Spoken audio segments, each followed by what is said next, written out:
Welcome back to Uncontested Investing. Today's guests are Andrew and Michelle Lucas, founders of Lucas Properties, a leading family-run real estate business in Columbia, South Carolina. Since launching their company, they've built Columbia's top home buying firm and a thriving real estate agent team. Andrew and Michelle have completed over 100 deals annually and now focus on mentoring others through the Deal Finders Club that they've created. Their journey from managing properties to building an expansive portfolio embodies their commitment to exceptional service and community involvement.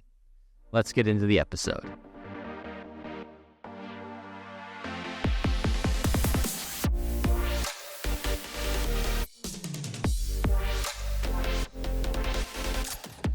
Fellow listeners of Uncontested Investing, we've got Andrew and Michelle Lucas here, and I think the best place to start is all the way back with the first property in 2007. Let's get into your story, your guys' background. What were those first conversations like when you're like, are we crazy enough to get involved in real estate investing? Well, yes, we were crazy, but at the time we didn't know we were crazy because we didn't know what we didn't know. In 2007, you didn't know me. No, we met in 2008. So first house was first one I got because I graduated college. And I thought that those landlords that I'd been paying rent to for all those years were the richest people, smartest people in the world. Little did I know that I was wrong. They were not making any money on the rent I was paying. The rent was so low back then. But I said, you know what, I don't want to pay rent anymore. I had some entrepreneurial friends, and we just kept egging each other on. So we said, okay, I'll see if I can buy a house.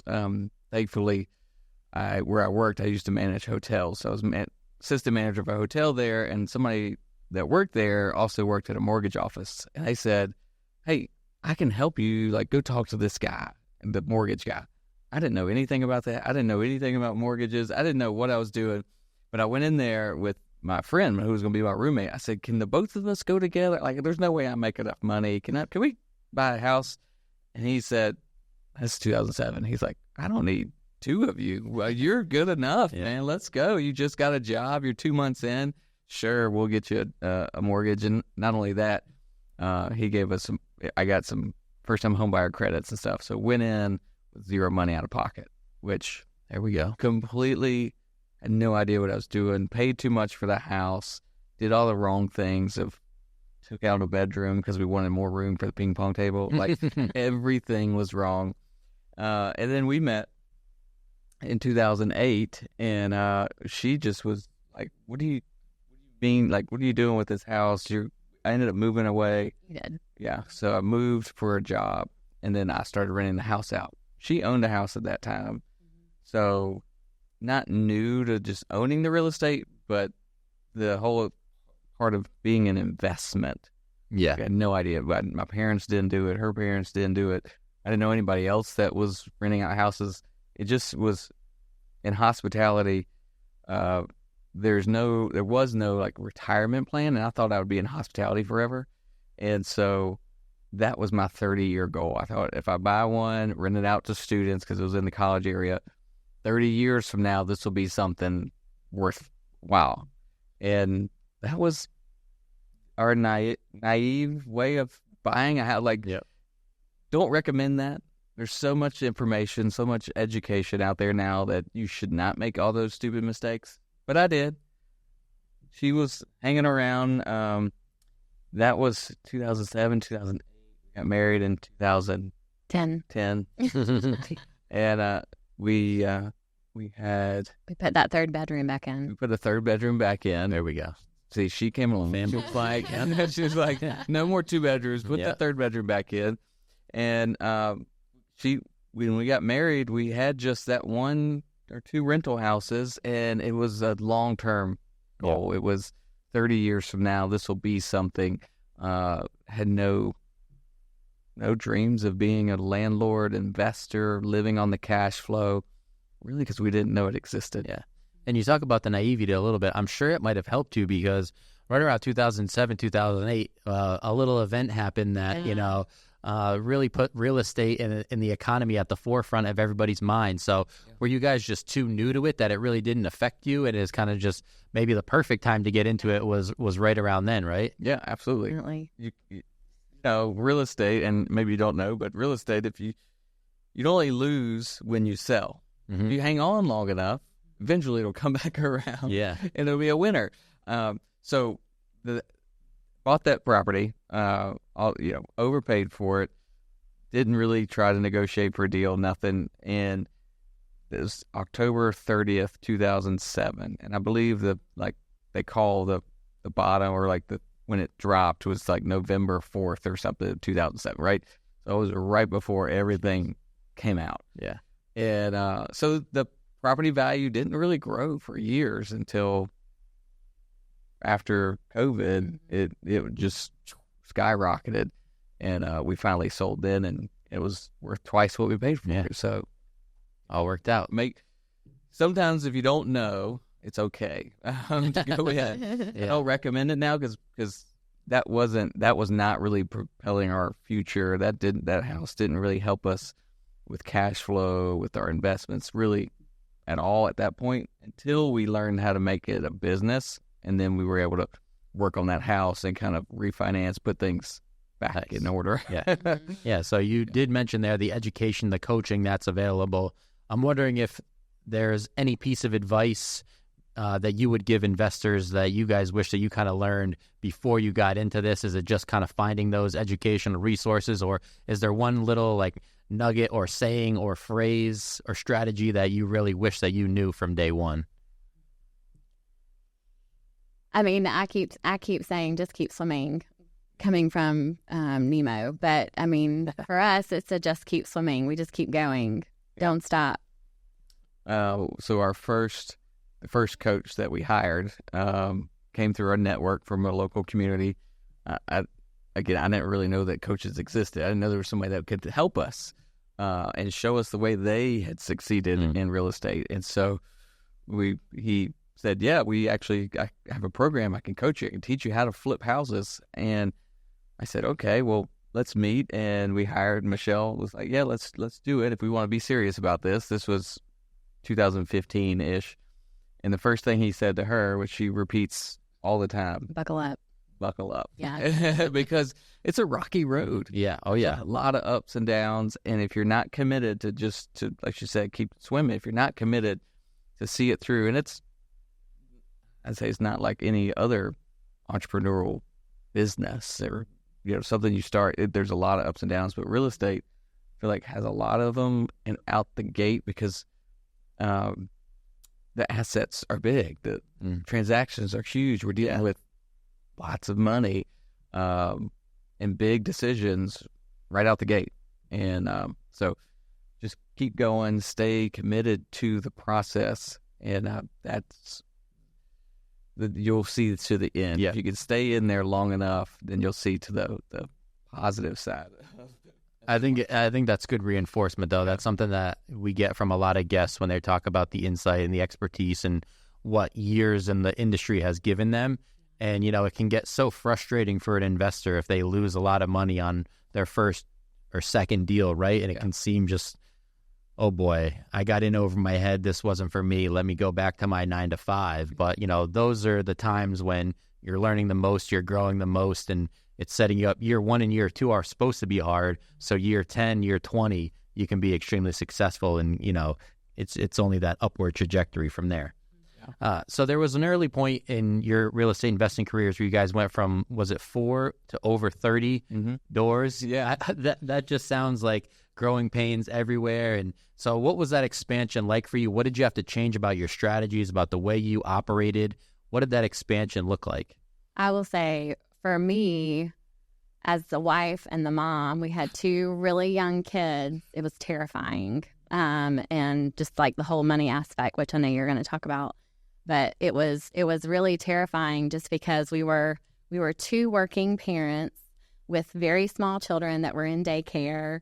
And it was this like whirlwind, snowball, everything kept growing bigger and bigger. And it was really exciting, but it was also like, oh my goodness, everything we own is wrapped up in real estate. And, thinking back 2007, 2008, like if it tanks, what does that affect on us? So you can talk about the money part. Yeah. So going from 4 to 34 was it wasn't by accident. And so we talked about at the beginning where those first 4 properties, we were looking 30 years in the future and not really making decisions based on, can we live off of this? Can we use this today? We were given a book from a mentor that actually teaches you how to live on rental properties, how to actually make cash flow and investments pay you today. And it was, Michelle and I were painting. She was 8 months pregnant with our third. And we were painting a house because one of those first 4, the tenant had moved out. And here we are painting. And if the kid's okay, like he's our third, so he's wild. We were painting with oil-based paint. I'm like, this is probably not smart, right? But the thing is the other 2 kids were at grandma's house. And this was a Saturday. And here we are, not with our kids. We kept saying that we're doing this real estate. I was saying, we're going to get these rentals so we can have more time with our kids, some freedom. And it was like, this is the opposite of that. Yeah. Because we weren't doing it like a business and we didn't know how, really. So that book showed us it was possible. And then, you look at Rich Dad, Poor Dad and all that was kind of before that, the motivation. But that book showed us how it was possible. Then we hired the coach to show us the strategies to help us be successful right away, because we knew we didn't want to learn the slow way anymore, because we had 4 rentals. That was 2007 to 2014, 15. So we're talking 7-8 years. We weren't going to, if it took us another 7-8 years, our kids are on the way to college almost, right? Yeah. So we set a plan. Shell really led the plan, which is her strength, is the strategic piece of it, the planning. But for her to be able to pick up our kids when they go to public school, first grade lets out at 2 p.m. or whatever. So she didn't want to be in a full-time 9-to-5 job. We both were kind of high up in our job, so they were demanding, longer hours. And that was what we said we wanted to do, is get her out of having to have a 9-to-5. And we sat down, we got a whiteboard and said, well, what does that look like? And it was 30-ish properties at $200 cash flow rent each month. Said if we can bring that in, then she can quit her job and pick up the kids, or she'd probably do a part-time job because she's way too motivated to sit still. But that was the plan. So we sat there and using the help from our coaches to kind of put that plan together, we were able to make it happen. And we went from 4 to 34 by the strategy, if it's okay, just a shared strategy for people. It's called BRRRR. If you've heard it now, we didn't know that's what it was back then. Oh, we love that. Yeah. We love the BRRRR strategy. So we bought to flip, and we would take those proceeds and then buy a rental and then BRRRR that rental. So we would do a flip. And so the first one we did when that third child was being born, we were signing the contract. Early in the hospital. Maybe in one hand, pen in the other. That's it. That's exactly what it was. So the flip was 30,000-ish profit. Used that, put it and bought a little 5-unit rental, and took that, renovated it, painted it, got some new tenants, some better paying tenants, and refinanced that within the next 6 months or so. So then we got the 30,000 back out of it, and we could do it again, all while flipping the next property. Yeah. So that was the snowball. That was the crazy whirlwind couple of years. But Michelle's an incredible planner. Like I said, the strategy, the calendar was well put together. So it was a wild time. So you kind of talked about the transition there from like the retailing side of it to wholesaling, the BRRRR strategy. How important is it for investors to kind of key in on that? Because it sounds like there's a way where you can do this very passively, and it can sometimes be frustrating. It sounds like you can make a few extra dollars here and there. But if you want to start talking about exponential growth, you really have to like key in and lock in on there are people that have done this before. There are successful strategies. You need to find what works for you and take advantage of it as soon as possible. Yeah. I'll key in on, so a lot of this part of our career up until about 2018, it was mostly me because we had the 2 kids and 3 kids, and the conversation Michelle and I had with that first coach was he told her to buckle up and me to get ready, but she was making sure that the house was in order, everything was going, and then my job was more flexible during the day, so I could go check on flips and do that. So we would kind of talk about it after the day was over, and you just can't do it all, right? So she was able to focus and make sure the house wasn't burning down, and I was just trying to make sure the money was coming in and the houses were being bought and running through that plan. So what we were able to do with that strategy was flip a house and then BRRRR. It got us to where we needed to be so that one of us could quit our job. Michelle and her foresight. It doesn't make sense for me to quit my job when you know more about the ins and outs of what's happening with all of our flips and, everything that we're doing in the BRRRRing. Mm-hmm. So it makes a lot more sense for you to leave your job and let me stay where I am. So and I'm a man, right? He's not considered that. Yeah, and I was like, well, I can't let you keep working while I quit and go sit by the pool and drink Mai Tais, right? Not what you're doing. Definitely not. So I had never considered that, and so at that point, this is 2017, 18. That's where I learned wholesaling. We had bought everything from word of mouth or from the MLS, and then we actually wholesaled a deal by accident. One of our coaches was like, "Yeah, that's called wholesaling."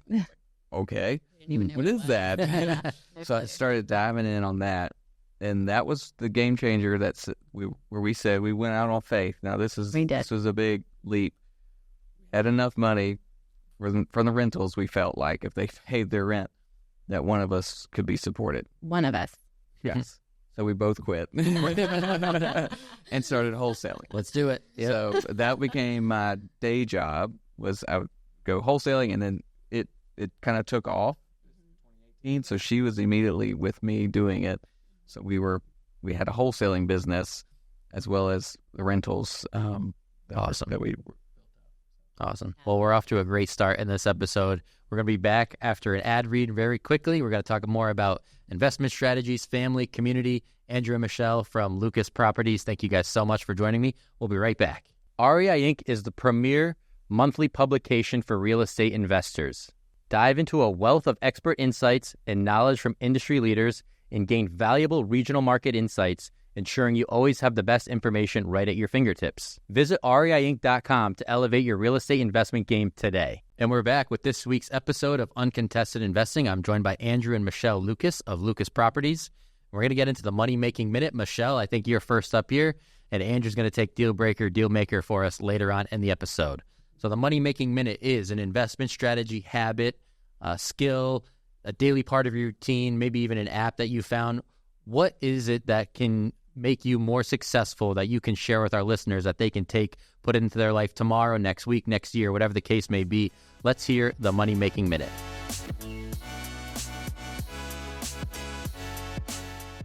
All right, so I'm going to talk about an executive assistant. If you do not have an executive assistant, that should be your very first hire or your second hire, whatever point you are, but you've got to have an executive assistant. Our executive assistant, when we hired her, she has changed our world for all things better. She handles our calendars, more specifically Andrew's calendar. He is a visionary in every sense of the word. And if you don't know what that means, look up visionary and integrator. He is a visionary. And when I first met her to hire her, I said, your number one goal is to get all of the thoughts that are spinning around in his head out on paper. And I will say that that's still a little bit of a challenge just because he goes 90 miles an hour. But having an executive assistant has been just a tremendous asset to our team. She keeps us straight. We meet with her every Friday for an executive meeting where we sit down and we go through every single one of our businesses that we are running. So we have 5 businesses within our home buying business and what we do and coaching. So we go through all of our businesses. For the projects that I'm currently renovating, we walk through all of the projects. So she basically hands us a to-do list at the end of that meeting. So that has been a massive just a really massive asset for us. And the second thing that I'll give you real fast is marriage counseling. If you're in business with your spouse, invest in marriage counseling. It's wonderful. It's great. We do it every 6 weeks. We go in and we sit down with a husband and wife, and we talk about everything from what's happening in our home life to the things that are happening in our business world. And they have been so helpful in helping our marriage strengthen and also help us to not kill each other by giving us tools and tips for helping us to work best together, both at home but also in our business.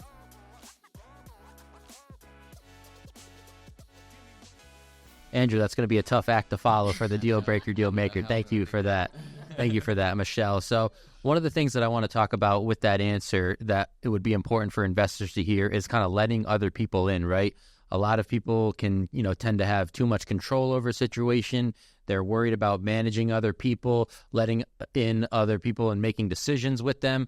Can you guys talk about any hesitation that you had before you hired that executive assistant and, just kind of get any people's notions of how that could hurt them just out of the way right now? Yeah, I think, was it Tom Kroll that recommended hiring an executive assistant to begin with? But I was doing the role of calling everybody back. We do mailings. So I was calling everybody back, but then I also felt like I was also doing this executive assistant role. And either I heard it from Tom or from somebody else that literally said, your first hire should be an executive assistant. And I was like, yes, we need one of those. And she came through a friend at church, and she was very bubbly and had a lot of energy. And I thought, this girl, I don't know how smart she is, but she seemed like she could handle a lot of different things, which is what an executive assistant does for us. And she just does a lot of things, and we had to be comfortable with her from the get-go. And I think in the beginning, we would sit down and say, okay, the things that we say in this meeting, like the Friday meeting we do with her, the things that we say in this meeting are for the three of us. They don't go outside of our walls. And she got that pretty quickly and was like, oh, yeah, absolutely. But, I mean, the level of, the circle of trust, she is in that circle of trust. I mean, she had the code to our house, and, she'd pick up our kids from school if we were in a meeting or something. But she got our trust really quickly. And I think, if you can gauge that in somebody to know that they are a trustworthy person, that you can just, bring them in. And also just don't be afraid to say you're in the circle of trust, you're in here. Yeah, I would say that there was a lot of hesitation for me because I'm thinking, oh, this person, I got to teach them real estate. I got to show them how to do all this, blah, blah, blah. And it's going to be work on me. But the fact is that they don't need to know anything about your business. And probably it's better if they don't, right? It's more of can they organize, and can they be flexible enough to work with an entrepreneur brain? I'm all over the place. So we needed somebody, and this is for Michelle, just trying to find the right fit of a person, someone that can handle that and thrives in that environment of, yes, you kind of have the same tasks each day, but every day is completely different. You can't sit at your desk and just, punch away on the keyboard. So looking for that type of person, and going to what Michelle was saying with the trust, if someone gives you a reason not to trust them early, you got to cut them loose and go find the next person, because there is someone out there that can be your executive assistant that you can trust. And it's better to have that person be fully trustworthy,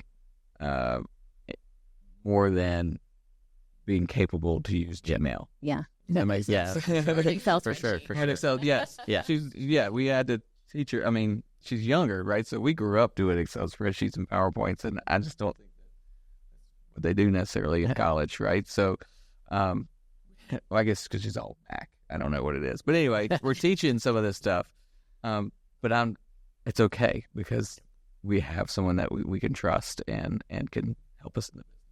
Yeah, so you talk about that trust within the business, but another place where that is very important is the trust within the community. You guys have done a good job carving out some of the market share in Columbia, South Carolina. Can you just talk about how important that community has been for you, and what are some of the advantages, not just in Columbia, South Carolina, but for entrepreneurs and investors nationwide to really key in on the local aspect of it and kind of attack and maybe dominate is the wrong word to associate with the community, but really be an expert in your local market? Yeah, this for us started back. So I used to manage hotels, and when I was managing hotels, before I quit, I was on the state association for hospitality. I was appointed by the governor to Emergency Housing Coalition. I was connected with other associations, hotels, restaurants, tourism, all of that. And when I was leaving and going into real estate, I realized there was nothing. I didn't know anybody. There was no community. There was no network. When I was in the hospitality and I was in those positions, I knew that I could pick up the phone and ask questions. I knew that if there was a deal coming to town, a big event, something, we had a shot at it. We knew what was coming. We were looking to hire people. It was easy because we could ask our community. When we were going out full-time into real estate, Michelle and I were like, there's nobody here.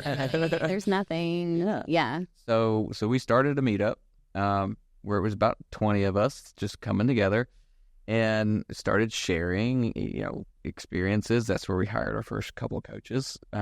They were coaching us, even though we started the meetup. They were coaching us on how to do real estate because it wasn't about that. It wasn't about being the teacher.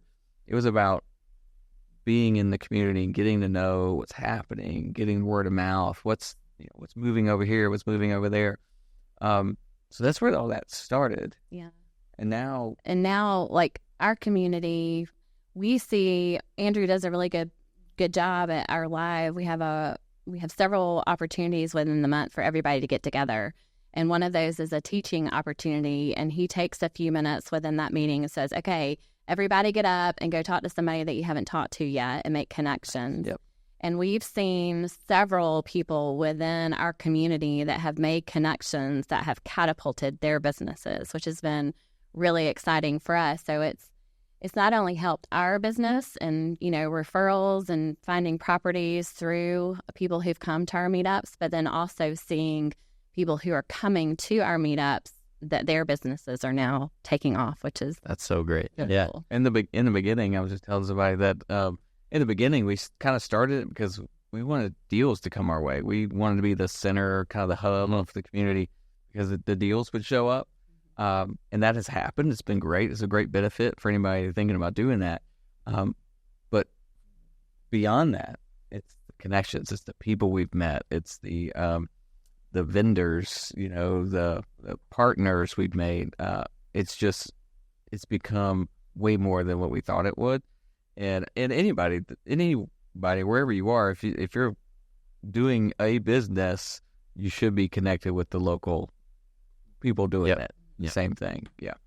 So the second part of that great money-making minute was the marriage counseling and the advice for people that are trying to blend owning a business with a marriage and a family.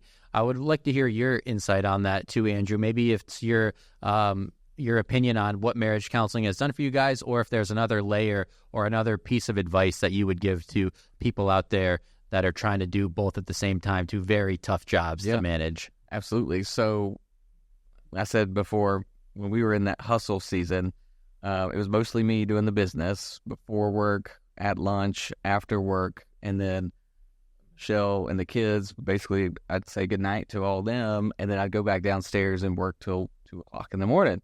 That was good for the business, not great for the marriage, for the family, right? So I didn't see that. Maybe she saw it. I didn't see it growing into being an issue. And then all of a sudden it was an issue because we weren't communicating. We weren't talking about, hey, you're not here, your energy's not there, you're spending your time looking at deals versus, coming to bed at a reasonable hour, And I would literally get home just in time to eat the supper Michelle had made with the kids, spend an hour putting them to bed, and then everyone was asleep, So that right after that is when we went into counseling and started talking to somebody and really opening up, being vulnerable with what was important to me, to her, and to us in the context of our marriage, because there is no business without the marriage. Yep. You know, we've seen lots of marriages and businesses fail because of that, Yep. right?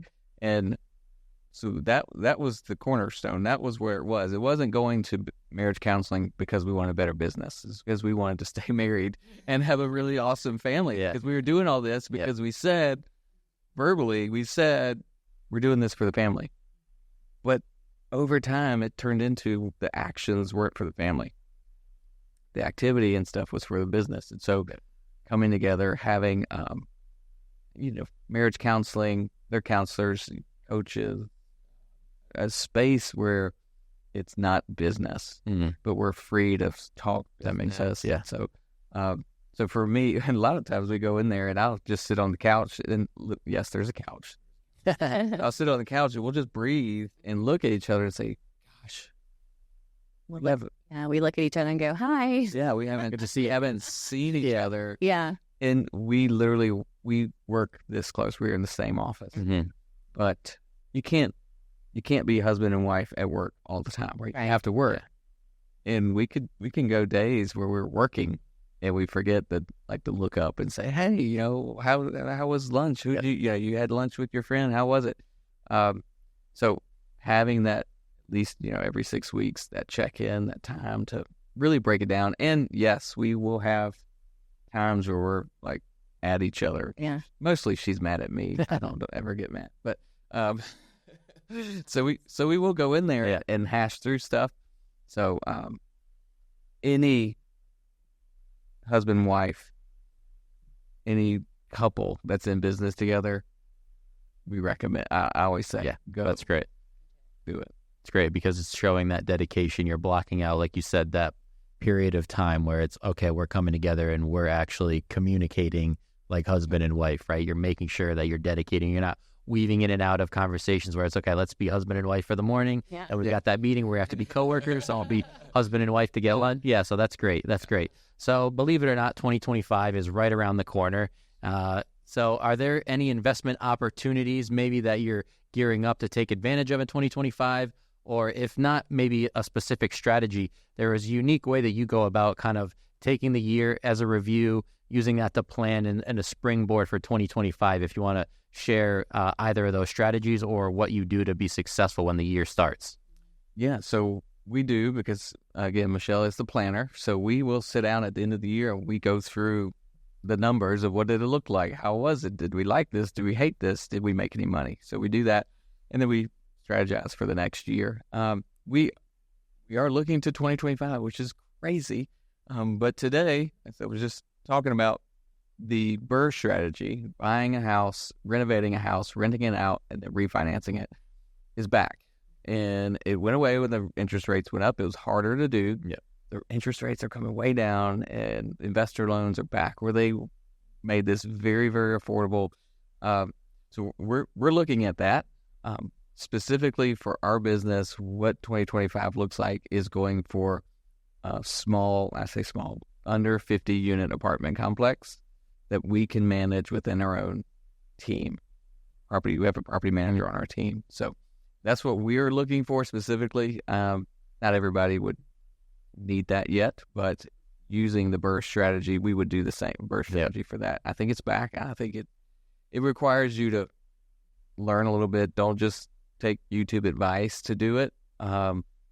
Get some specialized education on your local market or whatever market you're in to do the BRRRR. But right now it's back. Awesome. Yeah. All right. I think if we're talking about closing loans and the BRRRR strategy, it's a perfect segue into the deal breaker, deal maker. Yeah. So Andrew, you're on the clock now. Deal breaker, deal maker. For you, when you talk about investment properties and closing loans, what do you think is a deal breaker that causes deals to break down? And conversely, what do you think is a deal maker? What causes deals to get across the finish line and be able to succeed on a repetitive basis?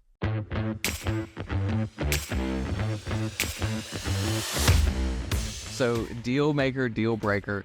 This is maybe something you never heard here before. Hopefully this is new for you. Communication for the beginning of a deal all the way to the end of a deal is going to make it or break it. And what do I mean by that? When you get a good deal, especially if it's at a discount, that seller is needing you to close. There could be things that happen in their life on any given day that could cause them stress, second guess what's happening. And there could be things that happen in your life that go to the same. So communication between buyer and seller, buyer agents, whoever it is, the loan officer, the attorneys, that keeps the deal together because people don't second guess. People don't get nervous. They don't stress out to say, is this going to happen or not? And that keeps your deals together. And if there's something that comes up and you need a reduction in price or you need time or whatever, that communication is crucial, because if they feel like you're being honest and truthful because you've been so far, then those tough conversations become easier. On the other side, making sure the deals that break, the deals in our experience in our business that break down, are the deals that we didn't know what was happening. We didn't have the heads up. We didn't have communication. I know when we're trying to buy something and an agent goes silent or a buyer goes silent, or a seller goes silent, we know we have a problem, and we just signed a deal before we came here where we looked at each other and we said, you know what, I don't think this deal is going to make it because the communication between this agent and us is not great. So keeping lines of communication open, doing it more than you think necessary is important, so that when it becomes a hard conversation, it makes it easier. So communicate. That was a great answer. I think that's a tie there. We can call that one a tie. That was very good, Andrew. Yes. Communication seems to be a common theme for you guys, whether it's between you two, other people in your business, marriage counseling, coaches that you've had. So that's one thing that I want to talk about as well, because there can be a negative stigma surrounding real estate coaches or people in the industry that, maybe they're charging money for a strategy or a plan or whatever the case may be. People are a little bit weary of that. Can you talk about your experience with the coach and how much you would recommend other investors take advantage of that? Absolutely. And yes, there is definitely a stigma there, because most of it's on YouTube or TikTok, and they got their Lamborghini and they're like, buy my course, right? That's not what I'm talking about. We say coaches and we've hired people that have done what we are trying to do. They are a step, maybe 2 steps ahead of us, and they have figured out all the pitfalls. They've gone over all the hurdles, the speed bumps, because as you said, as we talked about earlier, we wanted to get from 4 to 34 rentals in 2 years. We didn't have time to figure it out. We didn't have time to mess up. We didn't have time to trip over a hurdle, make a bad deal.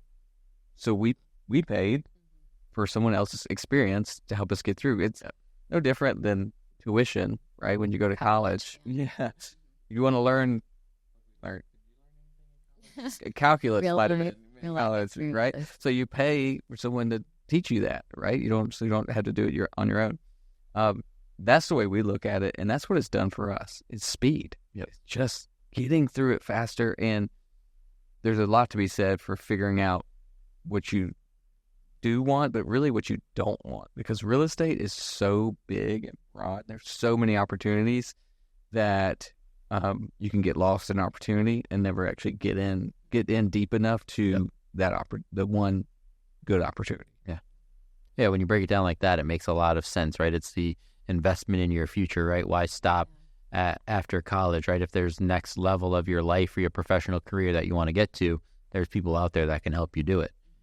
So you touched on this earlier a little bit with the Deal Finders Club that you guys created in South Carolina, but the reason that we're here today is because of Family Mastermind, the convention happening in Tampa this weekend. So I would like it if you guys could just take a moment to talk about your experience at Family Mastermind, what this community has done for you, and then networking as a whole, right? How important networking can be in terms of a leg up on the competition or advantage or getting to that next level like we've been talking about. Yeah, I mean, for me, I just think the connections, being able to meet people from all over the country that do something similar to what we do. Not everybody does all the things that we do, but like making a connection of, oh, you're a house flipper, oh, you're a wholesaler, oh, you're a coach, and being able to compare notes and figure out what are you doing that I'm not doing, or what am I doing that you're not doing, and figure out like, okay, what is the next thing for us?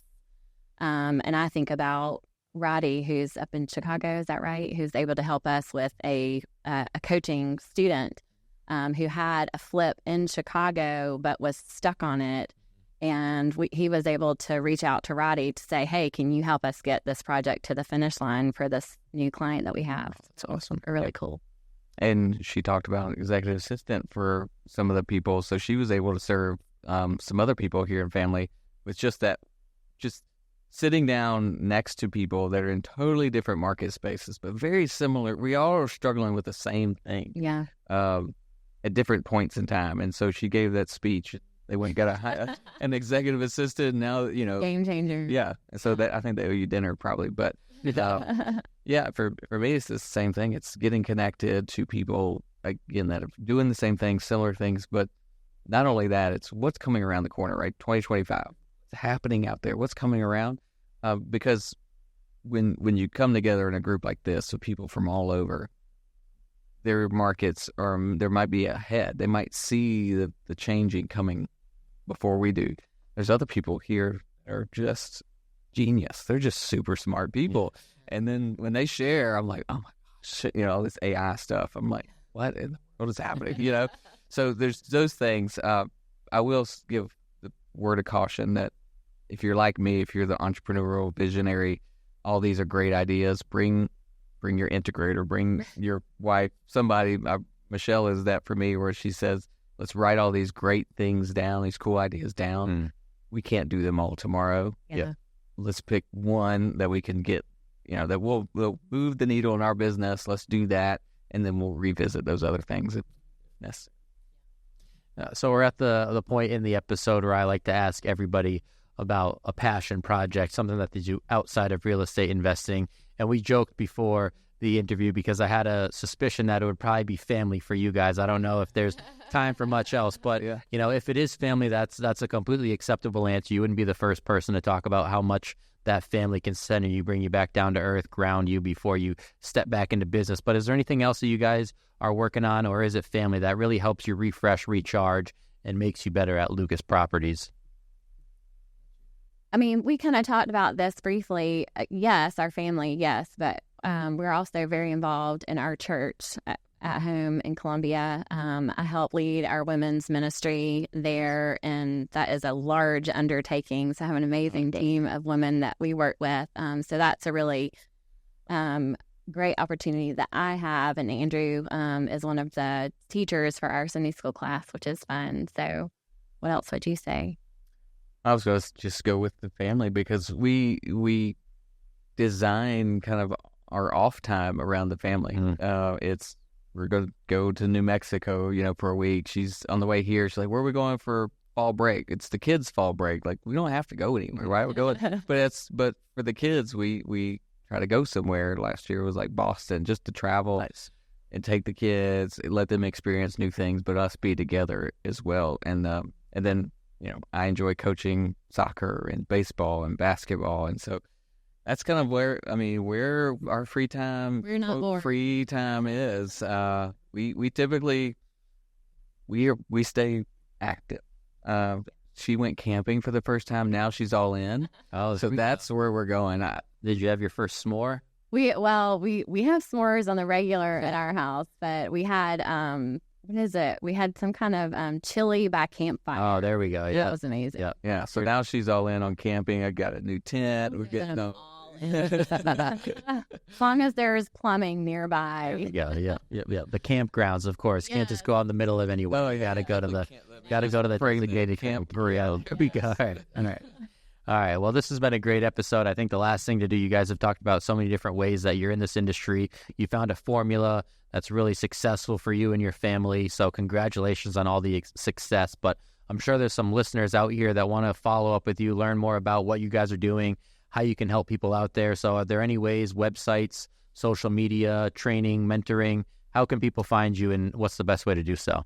I would say dealfindersclub.com is the best place to just kind of go. There's a connect button there, but social media, You're the Andrew R. Lucas. The Andrew R. Lucas, Okay. Instagram, Facebook. What about you? Michelle C. Lucas. C is SEAY. You could tell how much I'm on there. But yeah. So reach out, and anybody that's in South Carolina, look, we're in Columbia, so you can drive in. All of the events we host are free. Meetup.com. Yeah, we're on the meetup sites and stuff like that. So, Well, as I mentioned, I really appreciate the time. For uncontested investing listeners out there, it is possible. You can have a family and a successful business. Andrew and Michelle Lucas are a testament to that. Thank you so much for stopping by. To our uncontested investing listeners, we'll see you in the next one. Thank you, Nate. thank you. Awesome. Thank you for listening to Uncontested Investing. Questions about today's episode or the podcast? Email podcast@rcncapital.com and make sure to follow REI Inc. magazine on LinkedIn and Facebook and RCN Capital on Instagram, LinkedIn, and Facebook. See you all next time.